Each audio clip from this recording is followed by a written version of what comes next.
Listo, bienvenidos. Muchas gracias, Alberto. Bueno,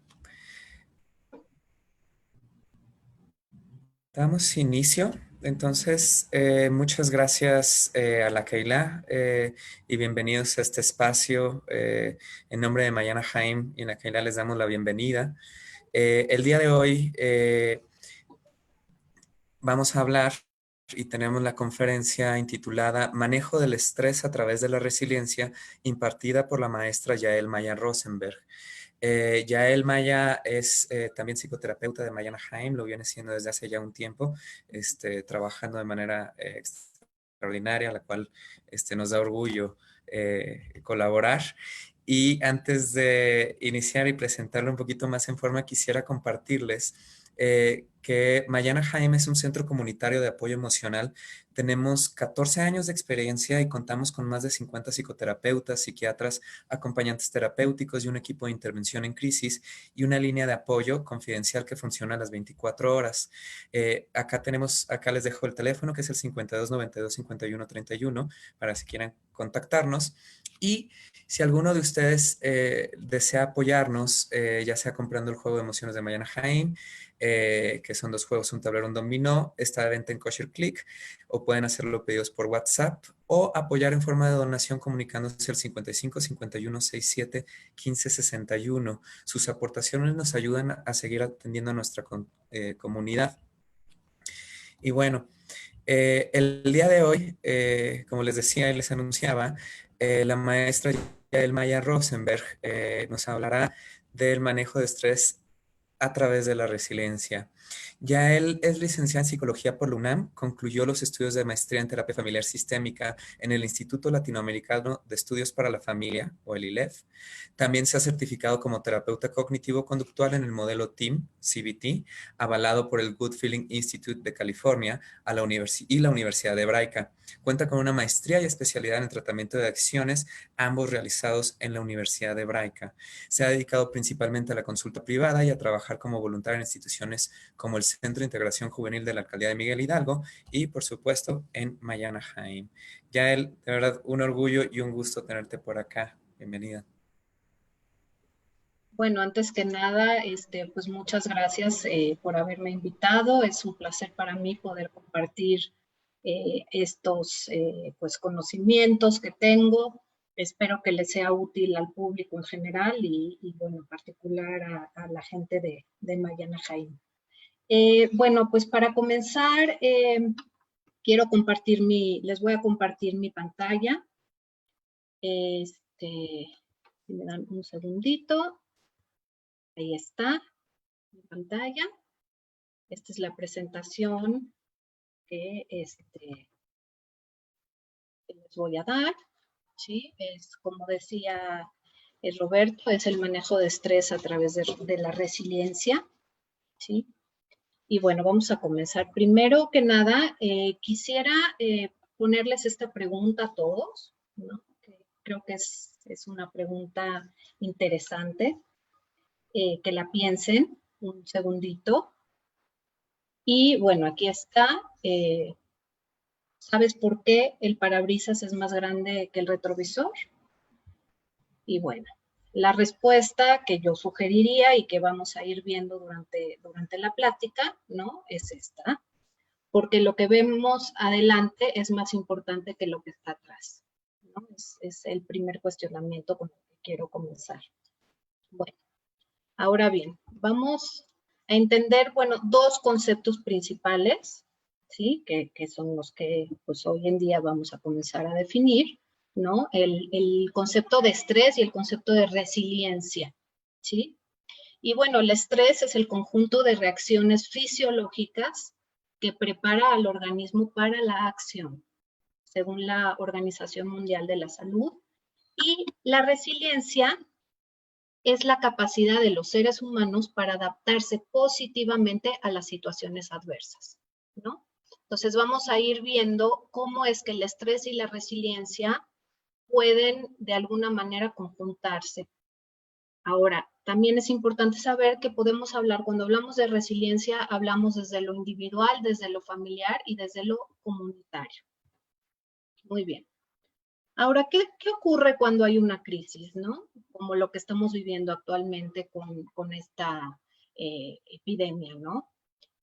Bueno, tenemos que, la crisis surge cuando experimentamos una situación que genera desorganización, dificultad, peligro o sufrimiento. Y en la mayoría de los casos es temporal y pone a prueba nuestros recursos personales. Ahora, cuando hablamos de crisis, necesariamente hablamos de estrés, ¿no? Porque cuando hay una crisis surge el estrés. Ahora les quiero explicar un poco sobre el estrés, ¿no? Y entonces fíjense que puede haber diferentes tipos de estrés. Tenemos desde el estrés positivo, el tolerable y el tóxico. ¿Cómo podemos pensar en un estrés positivo? Pues sí que lo hay, ¿no? Porque, bueno, es un estrés que tiene, digamos, corta duración, que generalmente es amortiguado o aliviado por una relación de apoyo, inclusive es saludable. Ahorita vamos a ver algunos ejemplos. Luego tenemos un estrés que es tolerable, que está relacionado con una experiencia adversa más intensa, ¿no? Como puede ser una enfermedad, una pérdida. Suele ser de corta duración, pero también fíjense que en el tolerable se ha amortiguado o aliviado por una relación de apoyo. Ahora tenemos el estrés tóxico, ¿no? Donde sí ha habido una experiencia adversa intensa, como el abuso y la negligencia, y es crónico. La activación permanente del sistema de respuesta del estrés conduce a cambios permanentes en el desarrollo del cerebro, que es lo que vamos a ver a continuación. Ok, entonces tenemos aquí, fíjense, lo que les mencionaba, ¿no? Un estrés positivo, que bueno, pues cuando vamos a tener que presentar, por ejemplo, un examen, pues estamos estresados, ¿no? Estamos vigilantes, entonces nos ponemos a estudiar para el examen, ¿no? Aquí se ve en esta grafiquita, ¿no? Cómo sube, digamos, el estrés, pero después empieza como a regularse y volvemos a la homeostasis o al equilibrio, ¿no? Ese estrés lo dejamos ir de alguna manera. O que es tolerable, ¿no? Cuando ya hablamos de pérdidas, de duelos, de una fractura de un hueso, de alguna enfermedad, ¿no? Otra vez, ¿no? Hay un pico y luego poco a poco vamos regresando a nuestro estado de equilibrio. Ahora, cuando estamos hablando de abuso de violencia, de abuso físico, abuso sexual, cuando hablamos de negligencia física o emocional, cuando hay varias problemáticas al interior de la familia, como pueden ser el encarcelamiento de algún familiar, los problemas de consumo de sustancias, obviamente la violencia, las separaciones, de los padres, pero separaciones principalmente de tipo violenta, y muchas otras situaciones que estén pasando dentro de la familia, ¿no? Entonces, fíjense en esta tablita, en esta tablita se puede ver cómo el estrés sube y se mantiene. Es decir, se vuelve crónico, se vuelve la forma de vivir. Y esto obviamente empieza a tener consecuencias en muchas áreas de la vida de la persona, ¿no? Desde la física y mental, ¿no? Podemos ver acá, ¿no? Cuando hay un incremento sustancial, digamos, importante, crónico del cortisol, ¿sí? Que el cortisol es de alguna manera lo que el cuerpo secreta para mantenernos en ese nivel de estrés, en ese nivel de alerta, y se mantiene. Entonces empezamos a ver, y hay estudios que lo avalan, ¿no? Problemas en la presión arterial, enfermedades del corazón, problemas digestivos, elevación de la glucosa, puede haber depresión, puede haber ansiedad, dolores de cabeza, problemas neurológicos, el sistema inmunológico se debilita, ¿no? Esto lo podemos ver claramente cuando estamos bajo mucho estrés, ¿no? y no hemos podido regular adecuadamente ese estrés, entonces es típico que estamos bajo mucha presión y después de que entregamos a lo mejor un trabajo, lo que sea, nos enfermamos de gripa. Eso quiere decir que nuestro sistema inmunológico se ha debilitado en consecuencia de tanto estrés. Ok, ahora les quiero explicar cómo es que funciona nuestro cerebro, es decir, el cerebro ha sido investigado desde muchos ángulos, pero hoy en día tenemos más información todavía desde las neurociencias. Entonces, por ejemplo, tenemos que han dividido de alguna manera las funciones que tienen que ver con la supervivencia, ¿no?, de nuestro cerebro. Entonces tenemos desde el cerebro, que es el más evolucionado, ¿no? Conocen como el neocórtex o el cerebro de la razón, que es el que nos permite analizar la información, ¿sí?, resolver los problemas, planificar, desarrollar ideas, teorías, ¿no?, enfrentar, ¿no?, algunas situaciones, pero a través de la razón. Luego tenemos esta otra parte que es el cerebro límbico o el cerebro de las emociones. Y este nos dice lo que nos gusta, lo que no, hacia quién generamos afecto y qué recuerdos nos hacen sentir más tristes o más alegres, ¿sí? Aquí justamente en esta zona también está un área que es el hipocampo, que es el área que tiene que ver con la memoria, ¿no?, que tiene que ver con el aprendizaje. Están en estas áreas, que por eso cuando algo nos gusta mucho, lo aprendemos con mayor facilidad. Y luego tenemos esta zona que es el cerebro reptiliano, que es el cerebro de los comportamientos fisiológicos, o sea, se encarga de nuestras funciones corporales básicas, se encarga de responder ante situaciones de estrés, ¿sí? Esta parte es muy importante porque es la que regula el ritmo cardíaco, regula la temperatura de nuestro cuerpo, regula la respiración, ¿sí?, el apetito, la sed. O sea, nuestras partes más básicas. Ahora, los científicos han investigado justamente, y está relacionado obviamente con nuestro cerebro y la forma en que reaccionamos, ¿sí?, cuando hay estrés, si nos imaginamos que viene hacia nosotros un león como este, ¿qué posibilidades hay digamos, de defensa, ¿no? Y son en realidad de alguna manera reacciones instintivas, o sea, son reacciones que reflejas, ¿no? Y ya sea que o estamos preparados para pelear o para huir, o hay otra posibilidad que es el congelamiento, ¿sí? Es decir, si llega a nosotros el león y ya no tenemos ni forma de huir ni forma de pelear, lo que acabaría pasando con nosotros es que nos congelaríamos.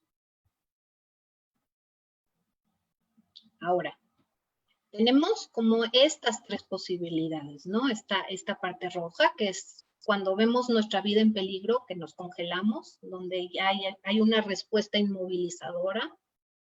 O esta, que es cuando hay un peligro, o ya sea o peleamos o huimos, ¿no? Y hay una movilización, hay una autoprotección, ¿sí? O esta otra, que es muy interesante, que también nos protege, ¿sí? Y es esta parte donde nos sentimos seguros y relajados, donde puede haber participación social, puede haber un descanso y puede haber una conexión. ¿Por qué digo que también nos protege? Ahorita les explico, que es muy interesante esta parte.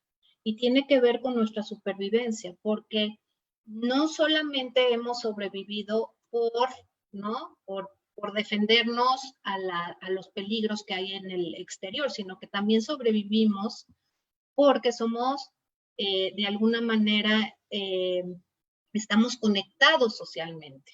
Sí, eso es una parte fundamental de nuestra supervivencia. No solamente en el sentido de defensa, sino en el sentido que cuando hay una participación social, también eso nos ayuda a sobrevivir. Es decir, hoy en día con tanto estudio que se ha hecho sobre nuestro cerebro, entendemos que nuestro cerebro está hecho para estar conectado. Es decir, nuestro cerebro se va modulando, se va moldeando a través del contacto que tenemos con otros seres, ¿no? Fíjense, es justamente, ahorita vamos a abordar un poco más ese tema de la conexión, pero esas tres formas de supervivencia son parte de nosotros y tienen que ver con estas zonas de las que yo les hablaba del cerebro. El cerebro reptiliano se encarga principalmente del congelamiento, el límbico o el de las emociones, de esta parte de la huida o de la pelea, y el neocórtex, que es la parte que nos hace humanos de alguna manera, se encarga de esta participación social, de la compasión, de la curiosidad, de la atención plena, de la alegría, de estar en el presente. Y fíjense, tengo aquí esta cita que me encanta de Boris Cyrulnik, que es uno de los grandes escritores e investigadores acerca del tema de la resiliencia. Y él dice que el cerebro es una máquina de percibir y observar el mundo. Y está moldeado por las presiones sensoriales de su entorno, que es lo que yo les decía, ¿no? La música, los juegos e incluso la palabra posee este poder moldeador. Por este motivo, no vemos el mundo tal y como es, sino que lo vemos tal y como lo sentimos. El mundo es la impresión que tenemos de él. Entonces, nuestro cerebro todo el tiempo se ve modificado por nuestras interacciones. ¿Okay? Ahora, volviendo al tema de la crisis, ¿sí? Cuando hay una crisis hay estrés. Ahora, ¿cómo enfrentamos ese estrés? Ya sea desde un manejo no resiliente o un manejo resiliente. Si hay un manejo no resiliente, entonces pueden empezar a haber situaciones de ansiedad, de depresión, de violencia, ¿sí? Más todo lo que yo ya les había mencionado acerca de la salud, que puede ser física, ¿no? Física per se. Entonces, si hay un manejo resiliente, que esta es la propuesta de alguna manera, ¿no? De la conferencia de hoy, ¿no? De buscar ese manejo resiliente, y si no lo podemos encontrar, pues buscar apoyo de alguna manera para lograrlo, donde cuando hay un manejo resiliente hay un significado, hay un sentido y hay una transformación, que ahorita vamos a verlo con más detenimiento. Ahora, Boris Cyrulnik, que ya les mencioné, es uno de los grandes escritores e investigadores sobre el tema de la resiliencia, la define, fíjense qué sutil, qué lindo, ¿no? Dice, es la habilidad para tener un momento de felicidad incluso cuando tienes una herida en el alma. Dice, el potencial de una persona o grupo a superar alguna tragedia o periodo de dolor. Ok, pero en particular, ¿a qué se refiere? Él, por ejemplo, dice que es necesario entender que hay de alguna manera una integración, ¿no? De nuestras emociones, de nuestras circunstancias. Entonces él dice, por ejemplo, incluye este concepto que es oxímoron, que reúne dos términos de sentido opuesto para generar un nuevo significado, ¿sí? Por ejemplo, dice la oscura claridad, un maravilloso sufrimiento, el sol negro de la melancolía. Es decir, esto cobra un significado distinto, ¿sí? Por ejemplo, si pensamos en esta imagen que puse aquí, ¿no? ¿Es necesario? Sí, es necesario que haya lluvia para que haya un arcoíris, ¿no? O sea, entender que a veces ciertos procesos nos pueden llevar a otros procesos, ¿no? Aquí, justamente, ¿no? Dice, él explica y dice, en cualquier caso, lo importante es poder atribuirle siempre un significado al trauma o al fracaso o a la situación indeseada, sea la que sea. Si no hay significado, quiere decir que no ha habido resiliencia. Si no encontramos un sentido a lo que ocurrió, al dolor, y lo transformamos, aún estaremos atrapados en la herida, dice Cyrulnik. Si no hay sentido, no hay resiliencia, hay confusión. Y aquí me gustaría detenerme en este concepto, que es un concepto que tiene que ver con la sabiduría japonesa, que es Kintsugi, que es muy interesante, no sé si lo conocen, pero a mí me parece increíble, ¿no? Porque ellos dicen, sí, bueno, en realidad ellos hacen, ¿no? Cuando hay algo que se rompe, lo reparan. Y no solo lo reparan, sino lo reparan con oro y le dan un valor diferente. Es decir, para ellos, algo que fue roto y fue reparado tiene un valor mucho más, digamos, más importante, tiene más valor algo que ha sido reparado, ¿sí? Cuando ha sido roto, ¿no? Entonces me parece un concepto interesante y creo que es una muy buena metáfora de lo que significa la resiliencia, ¿no?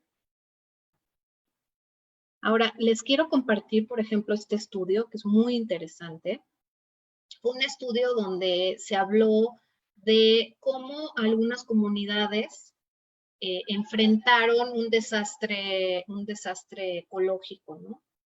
Entonces fue en Nueva York y en Oaxaca la investigación, y fíjense, ¿no? Ellos hablan de estrés crónico, de recuperación, de resistencia y de resiliencia. Y es interesante aquí porque si se dan cuenta, hay como, ¿no? Hay, desde aquí esta parte del estrés crónico, ¿no? Donde los síntomas del estrés se perpetúan, ¿no? Se vuelve crónico. Está la recuperación, donde si hay un pico y luego empiezan a bajar los síntomas del estrés. Está esta parte de la resistencia, donde no sube tanto, pero tarda mucho más en bajar. Y aquí la resiliencia, donde sí hay un pico de síntomas de estrés, pero después empieza a bajar. ¿Por qué? ¿Por qué es esto? Es muy interesante, ¿no? Porque en la resiliencia de alguna manera, se hacen conscientes todas estas emociones, se aceptan las emociones, que tiene que ver con el concepto que les mencioné de oxímoron. No podemos dejar de sentirnos tristes cuando ocurre algo que nos pone tristes, ¿no? Cuando estamos en duelo, es decir, entonces la resiliencia diría, bueno, pues esto hay que sentirlo, hay que aceptarlo, ¿no? Y hay que manejarlo. ¿Y cómo lo manejamos? ¿Cuál sería la forma más efectiva de alguna manera de manejar esto?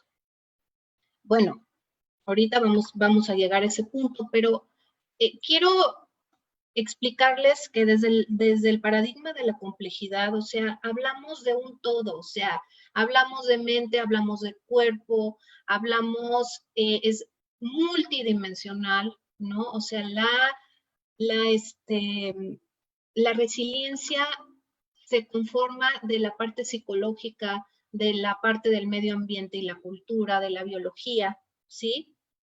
Es un poco de todo, ¿no? Y de cómo, por ejemplo, desde el medio ambiente y la cultura, ¿no? Los factores que pueden influir para que desarrollemos resiliencia, son las influencias que hemos tenido en nuestra infancia, el apoyo social, las relaciones familiares. Fíjense cómo todo el tiempo hay hincapié justamente en eso, en las relaciones.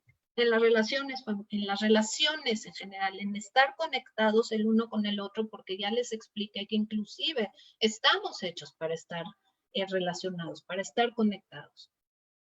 Los estresores a los que hemos sido sometidos desde niños, bueno, todos hemos sido sometidos a estresores, más o menos, ¿sí? Pero todos hemos sido sometidos. Lo importante es cómo hemos abordado esos estresores, cómo los hemos enfrentado. Ahora, desde lo psicológico, bueno, está la capacidad para modular los desafíos, enfrentando los pensamientos negativos, aprender comportamientos para enfrentar el estrés, la exposición a leves estresores en la infancia, y desde la biología, la genética, la neurofisiología y muchos otros factores que justamente es lo que dice la teoría de la complejidad, el paradigma de la complejidad. ¿Ok? Aquí solamente son, digamos, algunos. Ahora, Cyrulnik remarca que estos factores que favorecen la resiliencia, otra vez, es la confianza y la seguridad, el apego, ralentizar, no quedarnos solos y el apoyo recibido después del trauma. Es fundamental, ¿no? Esta seguridad, ¿no? Con la que crecemos, o inclusive, no, digo, la foto habla de un papá como un hijo, ¿no? Pero inclusive el hecho de podernos sentir seguros y en confianza dentro de nuestra casa, con nuestras parejas, con nuestros amigos, ¿no? El hecho de estar conectado y podernos sentir seguros y confiados. El apego, ¿no? El apego que hemos ido construyendo desde niños, por supuesto, ¿no? Con nuestros cuidadores, ¿no? Y este concepto de ralentizar que es bien interesante, ¿no? Y él habla mucho de los problemas que tenemos hoy en día sociales y que tiene mucho que ver con esta adultización de los niños, ¿no? Con quererlos empujar a un desarrollo apresurado, ¿no? Y entonces él dice que hay que ralentizar, que hay que optar por el desarrollo sin prisas, ¿no? Permitir a los niños que crezcan a su ritmo, no empujar a que los niños sean adultos pequeños. Él, por ejemplo, habla de estudios que se han hecho en países, por ejemplo, nórdicos, donde justamente se ha ralentizado el aprendizaje, ¿no? Niños que empiezan, por ejemplo, a leer y escribir hasta los 7 años, y es sabidísimo que por lo menos en Finlandia, ¿no? Es uno de los países número 1 en educación, ¿no? Salen en los primeros lugares, ¿no? Entonces, y eso, ¿qué diría Cyrulnik? Que tiene que ver justamente con esa confianza que el niño ha desarrollado, ¿no? Y que tiene que ver con sus propios procesos de desarrollo que no han sido apresurados. Esto de no quedarnos solos, imprescindible, y el apoyo recibido después del trauma, ¿no? O sea, otra vez, tener ese apoyo, ese contacto con alguien con quien podemos llorar, a quien le podemos contar, a quien le podemos pedir ayuda, donde podemos ser vulnerables, ¿no? Esto es indispensable. Ahora, ¿cómo podemos cultivar esas herramientas resilientes, ¿no? Aparte de todo eso que menciona Cyrulnik, bueno, trabajando sobre nuestras habilidades socioemocionales. Y en particular, ¿no? Estas habilidades sobre la vida interior y el conocimiento de nosotros mismos, las fortalezas y debilidades de uno, ¿no? La capacidad de manejar nuestras emociones. Justamente al principio, Roberto hablaba de este juego que promueven en Mayana Jaime, no es por casualidad, ¿no? Sobre este juego sobre las emociones, ¿no? Porque es importantísimo trabajar las emociones. Somos emoción, somos pensamiento, somos acción. Estas habilidades interpersonales como la capacidad de tener compasión, empatía y tomar perspectiva con los demás. Indispensable, ¿no? Tanto la empatía como la compasión, porque eso es parte de nosotros. Se ha estudiado también en el cerebro y se ha descubierto que hay algo que se llama neuronas espejo. O sea, es decir, estas neuronas las tenemos en nuestro cerebro que están hechas, bueno, no es que están hechas, sino que así somos, ¿no? Están hechas para copiar la emoción del otro. Entonces, por eso cuando vemos a alguien que está triste, inmediatamente, no es consciente, nosotros nos ponemos tristes. Nuestra cara empieza a cambiar, nuestra emoción empieza a cambiar. Y esto tiene que ver con estas neuronas. ¿Por qué? Porque es necesario para nuestra supervivencia el estar conectados con los demás. Es indispensable. La capacidad de gestionar las relaciones, así como los conflictos que surgen en las mismas, ¿no? Indispensable también. Otra vez volvemos al tema de la conexión. Ahora, hablando de esto de las emociones y del pensamiento, ¿no? Hay múltiples emociones, muchísimas, ¿no? Estas son algunas de ellas. Digo, aquí les pongo las principales, ¿no? Las básicas, que es la alegría, la tristeza, la ira, el asco, la sorpresa y el miedo, ¿no? Que son las básicas que compartimos en todas partes del mundo, que compartimos los seres humanos, y de ahí derivan muchas otras, pero no son puras. Generalmente podemos estar alegres y tristes, ¿no?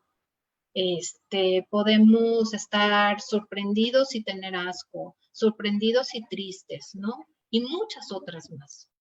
Es esto que les decía yo del paradigma de la complejidad, donde dejar de pensar en esto, si estoy alegre, entonces no estoy triste, ¿no? Puede ser que esté alegre y triste, esta parte donde podemos integrar.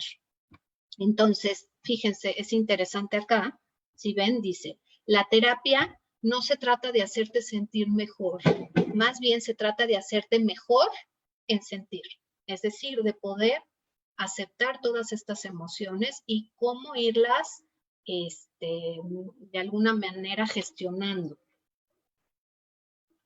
Entonces, una de las formas es, bueno, trabajar sobre nuestros pensamientos negativos, ¿no? Porque cuando más pensamientos negativos tenemos, más emociones negativas tenemos, y más estas emociones negativas de alguna manera retroalimentan estos pensamientos negativos. Ahora,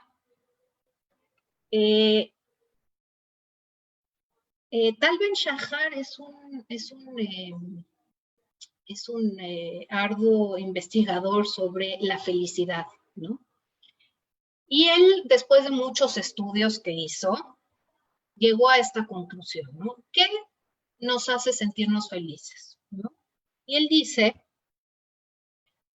que hay dos factores. Uno de ellos son las relaciones íntimas y sólidas, ¿no? Es decir, podernos sentir en confianza, poder sentirnos seguros, saber que esa persona va a estar ahí para nosotros, con quien podemos hablar, o sea que esto de alguna manera vuelve a la teoría de Cyrulnik sobre la resiliencia, ¿no? De que el apoyo es indispensable para poder transitar en todas estas complicaciones de la vida, ¿no? En este estrés, en esta crisis. Y la otra es la gratitud.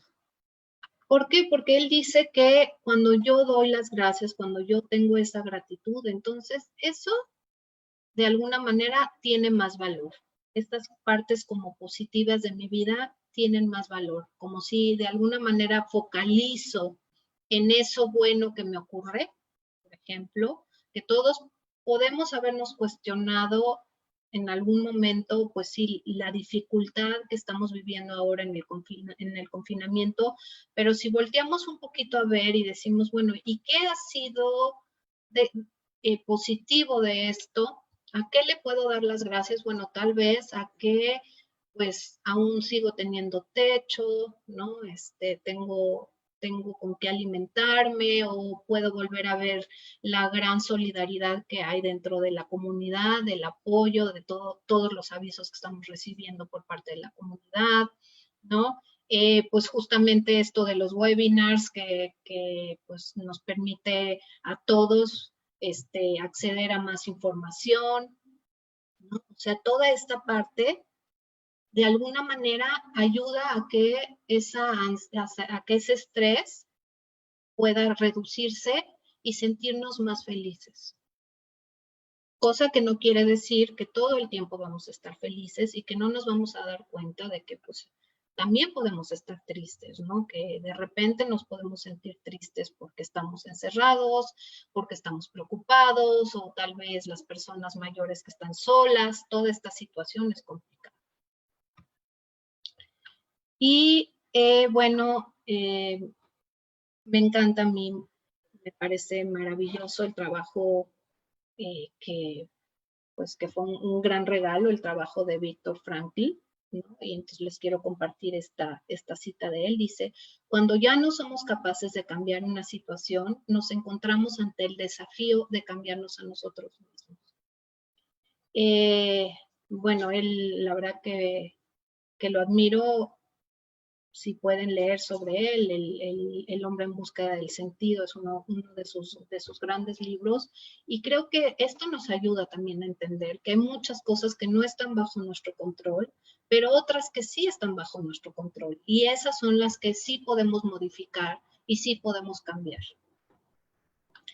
Entonces, bueno, les pongo este esquema, ¿no? De las cosas que están fuera de mi control y las cosas que están en mi control. Y poder distinguir esto de alguna manera me empodera, porque dejo de tratar de controlar cosas que no están bajo mi control. Por ejemplo, la epidemia no está bajo mi control, pero sí está bajo mi control cuidarme, y tal vez si tengo que salir de la casa, entonces ponerme un tapabocas. O sea, estas cosas donde yo sí me puedo empoderar. Bueno, estas estrategias para el manejo del estrés, bueno, tienen que ver con estos puntos, ¿no? Poder tener humor, poder pedir ayuda y apoyo, el autoconocimiento y el autocuidado, aceptar la incertidumbre, solo por hoy, pensar en solo por hoy, conexión. Bueno, todos estos puntos que los vamos a ir viendo por separado, fíjense, ¿no? Esta parte del amor, que es del humor, que es importante poderse reír, ¿no? Reírse de las cosas que están pasando, porque eso está comprobado que también nos ayuda a bajar nuestros niveles de estrés. Poder pedir ayuda y apoyo, que ya lo vimos en varias ocasiones de por qué es importante. El autoconocimiento y el autocuidado, ¿no? Esta parte que tiene que ver con nuestras emociones, ¿no? Poderlas detectar, poderlas nombrar, poderlas aceptar, ¿no? Aceptar la incertidumbre, ¿no? De todo eso que yo no puedo controlar, y poder vivir con ella, ¿no? Y entender que, bueno, pues vamos a vivir también, a veces funciona, y pensar solo por hoy, lo que estoy viviendo en este momento, ¿no? Que tiene que ver con todo esto que hoy en día se difunde mucho sobre el mindfulness, ¿no? Como esta conciencia plena. Esta conexión, ¿no? Que la conexión conmigo mismo, con mi cuerpo, con mi mente, ¿no? Y con las personas que yo quiero. Ahora en este momento, pues mucho tiene que ser virtual, pero bueno, esperamos que pronto vuelva a ser presencial.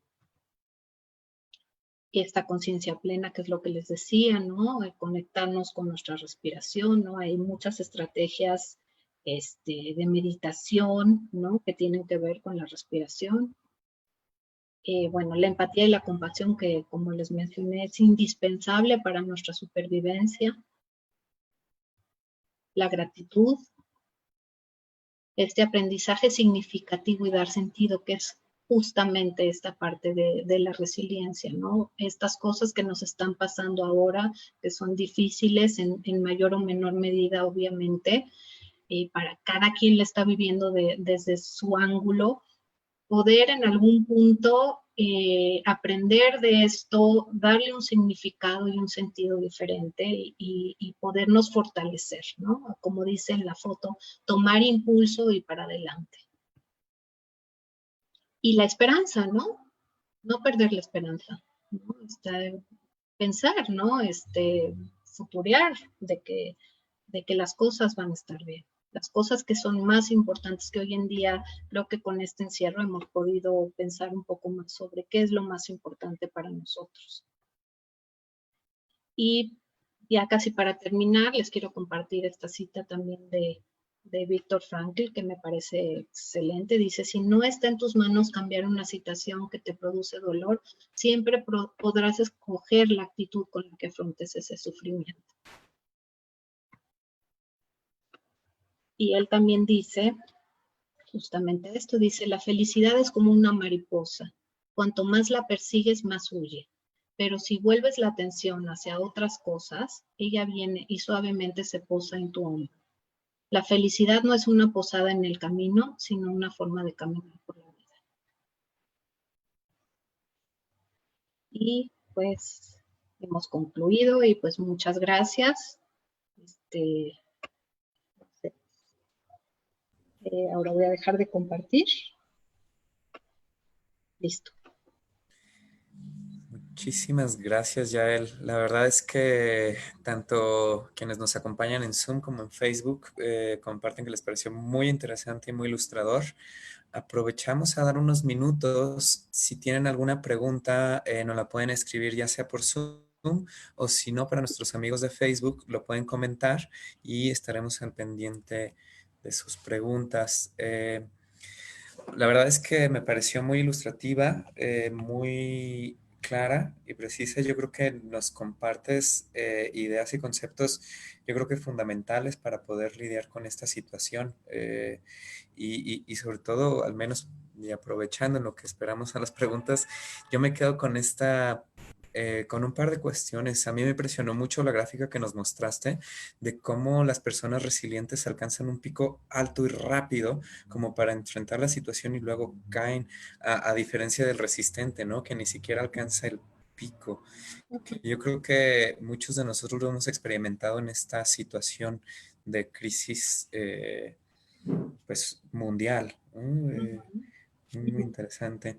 Y Sí. particularmente el concepto de ralentizar, ¿no? Ujú. Una forma de irnos preparando, me parece bien importante, particularmente hoy en nuestros días que se pretende todo muy rápido como una forma de, ¿no?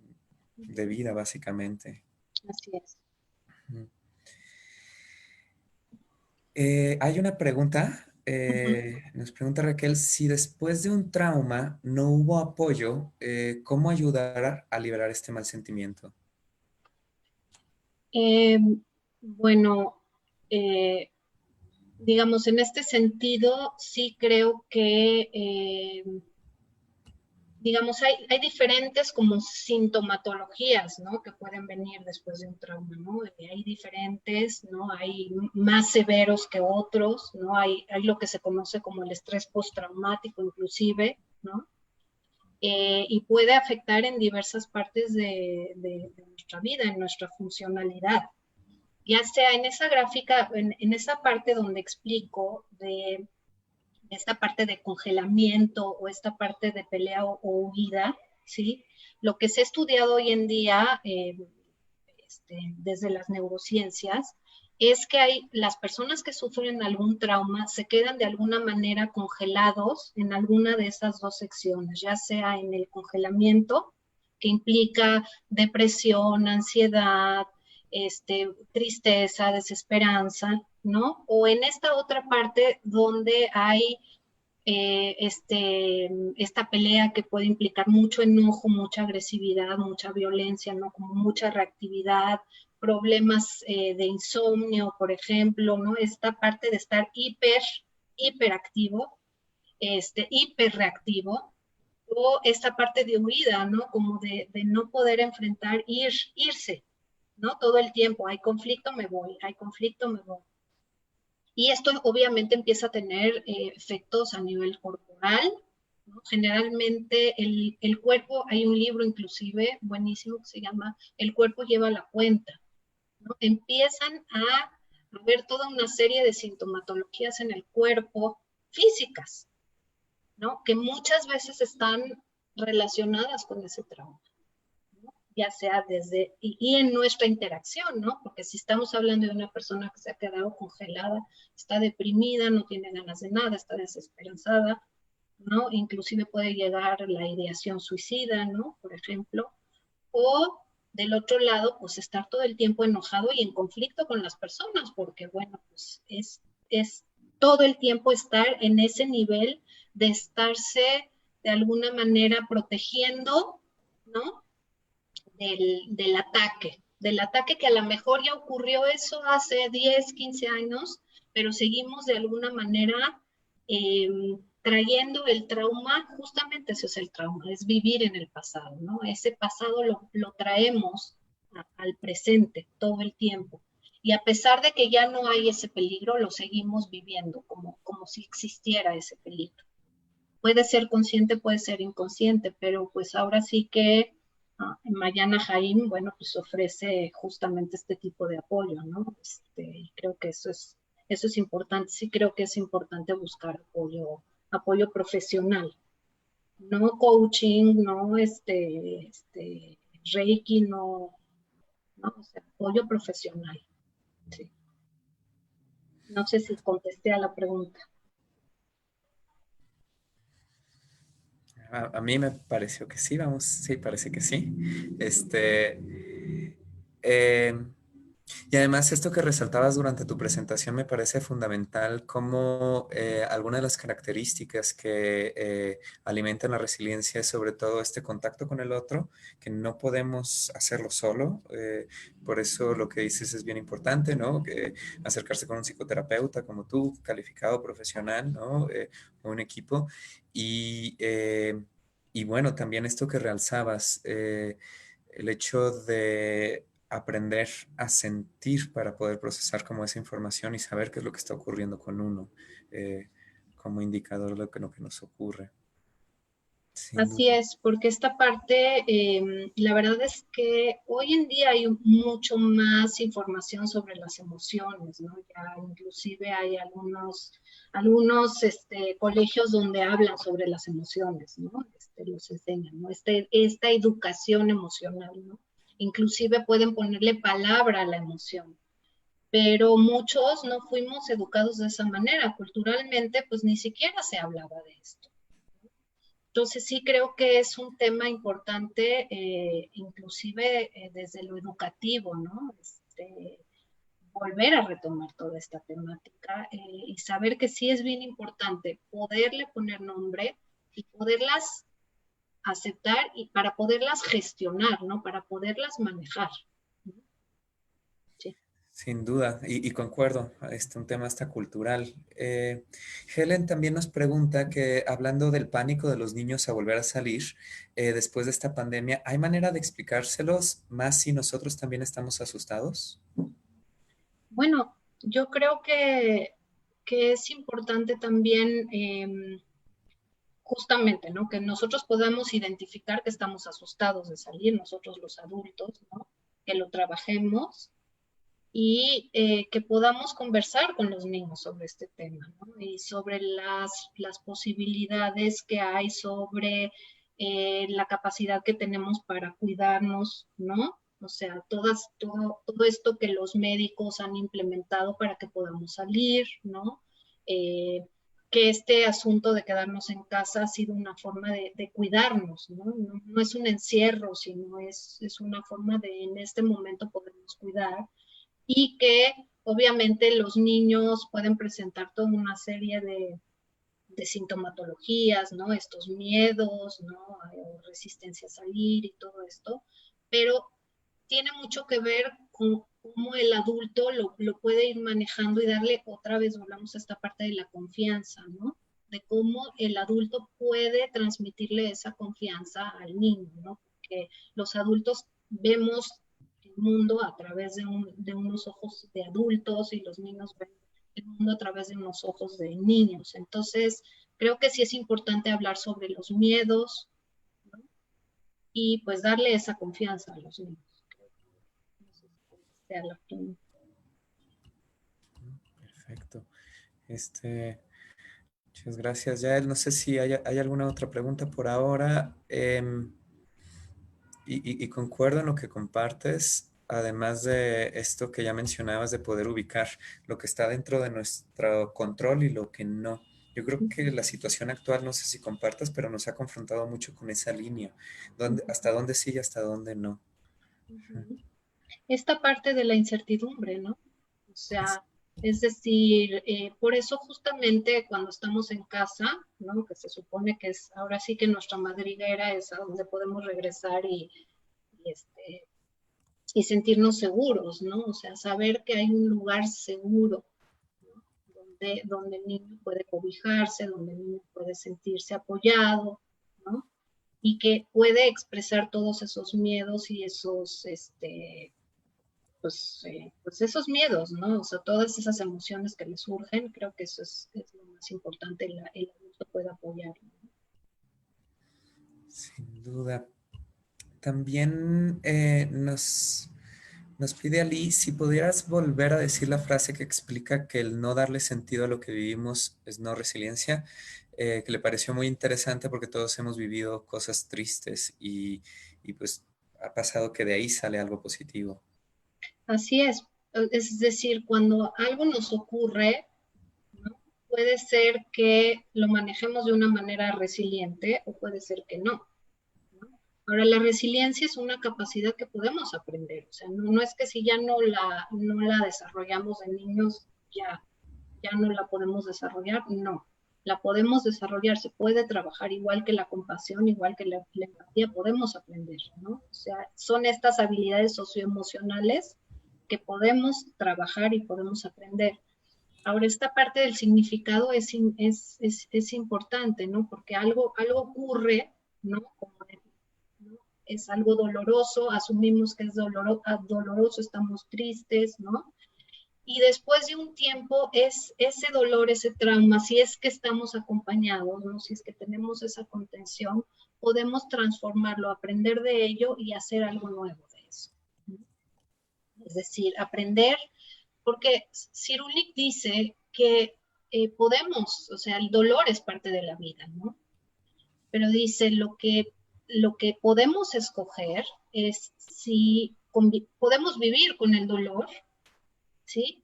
O eso, hacerlo un sufrimiento, ¿no? Es lo que también diría Franklin, ¿no? Entonces, él opta por decir, bueno, vamos a aprender a vivir con ese dolor en caso de, pues, un duelo, ¿no? Una pérdida, algo, ¿no? Se aprende a vivir con el dolor y eso lo podemos transformar en algo positivo, ¿no? O sea, es decir, no sé, personas que perdieron alguna parte de su cuerpo, por ejemplo, ¿no? Que sufrieron un accidente y entonces de repente, después de todo el proceso de sufrimiento, de duelo y demás, se dedican a juntar dinero para dar pláticas a las personas que perdieron un miembro también de su cuerpo, ¿no? O sea, esta parte como de, de reparación, ¿no? Y también puede descubrir esa persona a partir de ese evento que es muy bueno para dar pláticas, por ejemplo, ¿no? Entonces, ese evento puede traer otras cosas diferentes, como esto que les decía, ¿no? De esa lluvia, que gracias a la lluvia pudo haber un arcoíris, ¿no? No sé si interpretar la persona.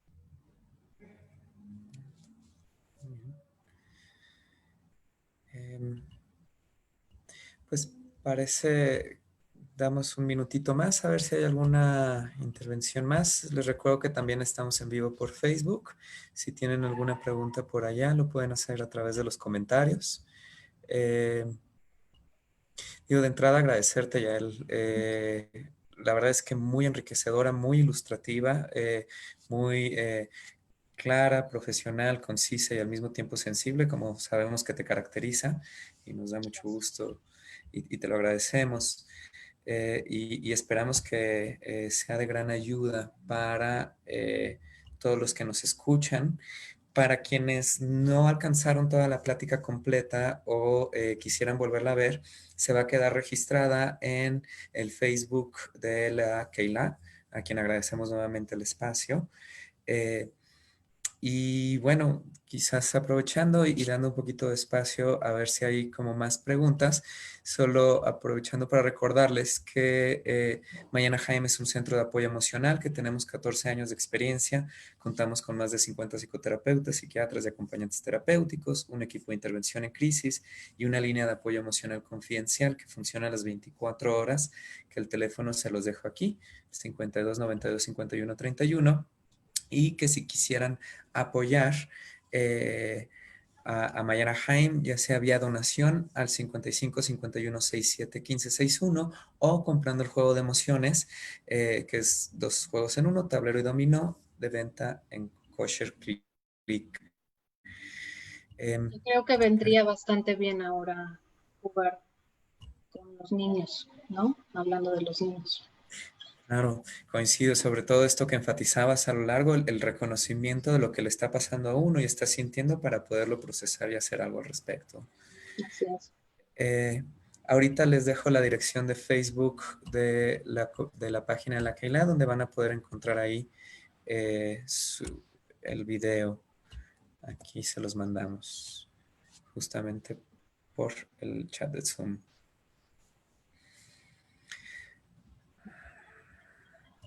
Muchas felicitaciones, muchos agradecimientos. Les ha gustado bastante la información, Sí, también en Facebook. gracias. Y pues bueno, Yael, parece que no resta más que agradecerte enormemente el espacio, a ti y a la comunidad Keilah. Y bueno, si quisieran en algún momento contactar a Yael, lo pueden hacer también a través de nosotros, preguntar por ella. Es psicoterapeuta acá de Mayana Jaime, ya de muchos años, en quien nos apoyamos mucho por su gran labor.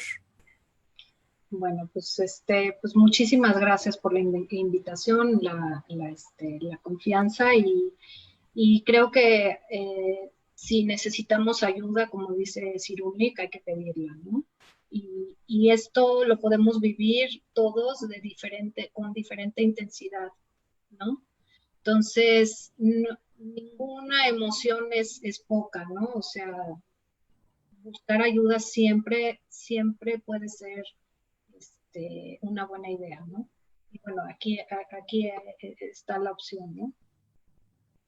Gracias, Yael. Y sin duda, siempre apoyarnos, y para eso estamos, ese es nuestro trabajo. Pero bueno, siempre la colaboración y la solidaridad es lo que nos va empujando un poco en gran medida, como bien lo enfatizabas, para ser resilientes en estas situaciones tan complicadas, ¿no? Así es. Pues muchas gracias de nuevo, ¿eh? Un Que gusto como tengan un siempre, lindo Yael. día. Gracias. Lindo Sale. día. Bye.